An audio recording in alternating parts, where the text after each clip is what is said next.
اعوذ باللہ من الشیطان الرجیم بسم اللہ الرحمن الرحیم۔ میں جب پاک پتن شریف جاتا ہوں یا کسی مزار پر میں کھڑا ہوتا ہوں نا تو وہ جو حالات پڑے ہوتے ہیں نا ان بزرگوں کے وہ سامنے آتے ہیں کہ یہاں خواجہ نظام الدین محبوب الہی تشریف لائے۔ دیکھیں نا اگر کوئی بندہ سوچے تو ہو سکتا ہے کہ اس کا کلیجہ پھٹنے کو آئے جب خواجہ نظام الدین صاحب کہتے ہیں کہ جو باب جنت ہے نا بابا فرید صاحب کا، کہتے ہیں ایسی باب جنت نہیں، فرماتے ہیں جب بابا صاحب کا وصال ہوا تو بابا صاحب وہیں لیٹے ہوئے تھے جہاں آج ان کی مزار ہے، اور ان کے سرانے بالکل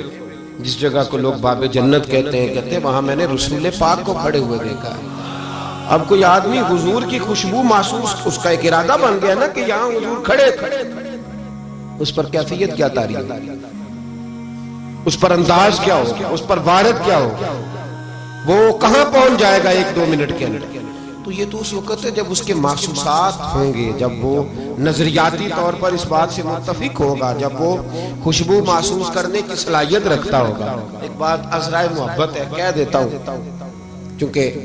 سوالات ہوتے رہتے، کہہ دیتا ہوں۔ اعلیٰ حضرت کے ایک مرید تھے مولانا حشمت علی خان صاحب، بڑے تگڑے آدمی، جن لوگوں کی پوزیشن بڑی سخت فاضل لوگ ہوتے ہیں نا، اور حاضر جواب ایک منٹ سے پہلے پاک پتن شریف گئے تو باب جنت سے گزر کے آئے۔ باب جنت سے کسی ہمارے عالم نے نہیں لکھا کہ جب وہاں سے گزر گیا آپ توبہ نہ کرے اور کوئی اچھا عمل نہ کرے تو جنت میں جائے گا، بس یہ کہا کہ ایک دروازہ ہے جہاں خواجہ نظام نے حضور علیہ السلام کو کھڑے دیکھا، گزر جائے کوئی تو الحمدللہ اس کے لیے ایک برکت ہے۔ لیکن کسی شخص نے یہ نہیں کہا کہ اب وہاں سے نکل کے آ جائے اور معاذ اللہ جھوٹ بولے، جو مرضی کرے اور کہ میں جنتی ہو گیا، یہ معنی کسی بندے نے بھی بیان نہیں کیا۔ ہاں وہاں سے گزر کے آئے، سچی توبہ کرے، بعد میں اپنے اعمال پہ محنت کرے، اللہ اسے برکت عطا کرے گا۔ فرماتے میں پاک پتن شریف سے ہو کے آیا، رش بڑا تھا، اس کے ایام تھے، تو باب جنت سے گزر کے آیا تو میں بس کی چھت پہ بیٹھ گیا۔ کچھ اور لوگ بھی تھے تو ان میں سے کچھ ایسے صاحبان بھی تھے جن کو بیماری ہوتی ہے چھیڑ کے رکھنے کی، کوئی نہ کوئی بات کیے رہتے، یہ ہو گیا تو وہ ہو گیا، کہتے انہوں نے بات چھیڑ دی، مولانا کہاں سے آ رہے؟ تو میں نے کہا پاک پتن شریف۔ تو کہنے لگے کہ آپ وہ بہشتی دروازہ جس کو کہتے ہیں باب جنت وہاں سے بھی گزرے ہیں؟ کہنے لگے الحمدللہ، لائن تو بڑی لمبی تھی پر موقع مل ہی گیا ہے، گزر گیا ہوں وہاں سے۔ تو کہتے ہیں مجھے سونگنے لگ گیا۔ کہنے لگے پھر تو آپ جنتی ہو گئے ہوں گے، پر آپ کے پاس سے جنت کی خوشبو نہیں آ رہی۔ تنزیہ انہوں نے کہا، تنزیہ۔ تو کہتے ہیں انہوں نے طنز کیا تو مجھے بھی حق حاصل تھا، جواب در جواب کی تو اجازت ہونی چاہیے نا۔ میں نے کہا مولانا کیوں آپ کیوں سونگ رہے ہیں؟ کہنے لگے میں نے حدیث پاک میں پڑھا ہے کہ جنتی 500 سال بھی دور ہوگا تو اس کے پاس سے خوشبو آئے گی، یعنی 500 سال لگیں گے ابھی اس تک، تو پھر بھی جنت کی خوشبو آئے گی، تو آپ سے تو کوئی نہیں آ رہی۔ کہتے میں نے ان سے کہا آپ نے ایک حدیث پڑھی ہے، اگلی بھی پڑھ لینی تھی، حضور نے فرمایا جہنمی کو جنت کی خوشبو کوئی نہیں آئے گی۔ یہ نہیں پڑھی آپ نے حدیث، یہ نہیں نظر سے گزری؟ تو کہتے ہیں وہ مولانا مجھ سے معذرت کرنے لگے، کہنے لگے یار آپ تو ناراض ہی ہو گئے۔ تو میں نے کہا بھی آپ نے کیوں چھیڑی بات؟ میں نے آپ سے کوئی ڈسکس کیا؟ آپ نے پوچھا کہاں سے، آپ پھر آپ ہی نے کہہ دیا کہ وہاں سے گزرے کہ نہیں جنتی دروازے سے، پھر آپ نے ہی اعتراض کر دیا، تو پھر ہمیں اتنا تو حق حاصل ہے نا، ہم آہ بھی کرتے ہیں تو ہو جاتے ہیں بدنام، اور تم قتل بھی کر دو تو چرچا نہیں ہوتا، ہمیں بھی تو حق حاصل ہے نا، اتنا تو جواب در جواب ہم دے سکتے۔ حضرت بابا فرید الدین گنج شکر رحمت اللہ تعالی علیہ کی اماں کہتی ہیں جب میرا بیٹا پیدا ہونے والا تھا تو میں رب کی بارگاہ میں دعا کرتی تھی، اللہ اگر تو مجھے بیٹا دے تو اس طرح کا دینا بیٹا میرا ہو پر بندہ تیرا ہو، اے اللہ اگر بیٹا دینا تو اس طرح کا دینا میرے اللہ، اس طرح کی مجھے اولاد دینا کہ دودھ وہ میری چھاتی سے پیے پر شکر تیرا ادا کرے، اے اللہ اگر بیٹا دینا تو اس طرح کا دینا کہ قوت روٹی روزی وہ زمین پہ کھائے لیکن اسی زمین پر وہ تیرے دین کا سپاہی بھی بنے، وہ مجاہد فی سبیل اللہ بھی بنے۔ حضرت بابا صاحب کہتے ہیں مجھے شکر پسند تھی، اماں بڑے جتن کرتی ہے بیٹے کے لیے، بڑا کچھ کرتی ہے، وہ بیٹے روٹی ٹائم پہ کھانا بلا کا، کہتے ہیں مجھے شکر پسند تھی۔ میری اماں سردیوں کے ٹھنڈے موسم میں اٹھ کے میرے لیے پانی بھی گرم کرتی، مصلی بھی بچھاتی، اور پھر ایک پڑیا شکر کی بنا کے میرے مصلی کے نیچے بھی رکھتی، کہتی بیٹا نماز پڑھے تو اللہ شکر دیتا ہے۔ آپ فرماتے ہیں میں روز نماز کی 5 نمازوں کا وقت مصلی اٹھاتا تو پڑیا شکر کی ملتی، سکول اور مدرسے کے میں اپنے کلاس فیلوں کو بھی کہتا نماز پڑھو بڑی پیاری شکر ملتی ہے، کہتے میں روز شکر کھاتا، ایک سویرے فجر کی نماز میں اماں نے وضو تو کرایا، مصلی بھی بچھایا، پر دیہات کی وہ سادی بی بی جس کا سارا کام ہی خلوص پہ مبنی تھا، جو آکسفورڈ سے پڑھی ہوئی تو نہیں تھی لیکن آداب ممتا اسے سارے آتے تھے، جو کسی یونیورسٹی کی سند یافتہ تو نہیں تھی لیکن بیٹے کے ساتھ کس طرح کا رویہ اختیار کرنا یہ سارا اسے پتا تھا۔ کہتے ہیں سادی اماں نے سارے کام کیے لیکن شکر رکھنا بھول گئی۔ بابا صاحب کہتے ہیں میں نماز پڑھنے لگا تو ماں نے یہ بھی بتایا تھا کہ نمازی کے آگے سے نہیں گزرتے، نمازی کے آگے نہیں ہوتے۔ اب اماں کہتی ہے میں مجبور ہوں، درس بھی میں نے دیا ہے، بھول گئی ہوں، اب شکر رکھنے جاؤں گی تو پردہ کھل جائے گا۔ ایک کونے میں لگ کے ماں روئی، بیٹے کی شفا کے لیے نہیں، بیٹے کی نوکری کے لیے نہیں، بیٹے کے اچھے مستقبل کے لیے نہیں، ماں روئی، آنسو بہے تو کہتی کیا ہے، اے اللہ میں اسے اپنے آگے جھکانے کو جتن تھوڑی کرتی تھی، تیرا بنانے کے جتن کرتی تھی۔ اے اللہ مہربانی فرما، میری پردے داری کر، اگر راز کھل گیا تو میرا فرید نماز نہ چھوڑ جائے۔ بابا صاحب کہتے اماں تڑپتی رہی اور میں نے نماز پڑھ کے مصلی اٹھایا، پہلے پڑیا ہوتی تھی اب تو پورا دریا شکر کا بہ رہا ہے۔ فرماتے ہیں میں نے وہ اٹھائی، شکر کھائی اور میں نے چیخ کے کہا اماں جلدی آ، آج بڑی لذیذ ہے، آج شکر کوئی انوکھی ہے، اور آج تو کمال شکر دی ہے میرے اللہ نے، ایک پڑیا کی جگہ پورا دریا بہ رہا ہے۔ بابا صاحب رحمت اللہ علیہ فرماتے ہیں میری اماں آئی اور میری اماں نے بازو کھولے تو ماں کی ممتا ہی بتاتی ہے کہ اللہ کی رحمت کس طرح کی ہوتی ہے۔ کہتے میں نے اماں کے سینے سے لگا تو اماں رو کے کہنے لگی بیٹے پہلے میں شکر دیتی تھی، آج شکر بنانے والے نے شکر عطا فرمائی ہے۔ ساری زندگی پیشانی سے سجدے کا نور نہیں گیا، ساری زندگی وہ لذت عبادت نہیں گئی، اس لیے کہ استاد نے ڈنڈے سے نمازی نہیں بنایا تھا، اس لیے کہ پیر صاحب نے یہ کہہ کہ نمازی نہیں بنایا تھا کہ نماز پڑھو گے تو روٹی میں برکت ہو جائے گی، اس لیے کہ علامہ صاحب کا وہ بات سن کے ہم نمازی نہیں بنے تھے کہ جس نماز میں بتایا جاتا ہے کہ بیماریاں ختم ہو جائیں گی نماز پڑھنے سے۔ اماں نے رب سے جوڑنے کے لیے نمازی بنایا تھا۔ ساری زندگی بابا صاحب کہتے رہے اٹھ فریدا ستیا جھاڑو دے مسیت، چل ہن اٹھ فریدا ستیا جھاڑو دے مسیت، او تو ستا ہے رب جاگدا تیری ڈاڈے نال برید۔ ساری زندگی نماز کی ٹریننگ دینا، اپنے بچوں کو اپنے رب سے جوڑنا، اپنے بچوں کو اللہ کے ساتھ ان کا تعلق بنانا، ان کو رب والا بنانا، انہیں رسول پاک کا غلام بنانا، یہ ڈیوٹی ہے ماں باپ کی۔ ایک بہت بڑے محدث ہیں، اتنے بڑے محدث ہیں کہ میرے نبی کریم کی مسجد نبوی میں وہ حدیث کے استاد رہے، حضرت ربیعہ بن عبد الرحمن نبی پاک کی مسجد نبوی میں حدیث کے استاد ہوئے، اور حضرت حسن بصری جو جناب علی کے شاگرد ہیں وہ بھی حضرت ربیعہ کے شاگرد ہوئے، حضرت امام مالک جو 70 سال تک مدینہ اور مکہ میں حدیث پڑھاتے رہے وہ بھی حضرت ربیعہ کے شاگرد ہیں۔ ان کے والد کا نام تھا عبد الرحمن فروغ۔ تاریخ بغداد میں لکھا ہے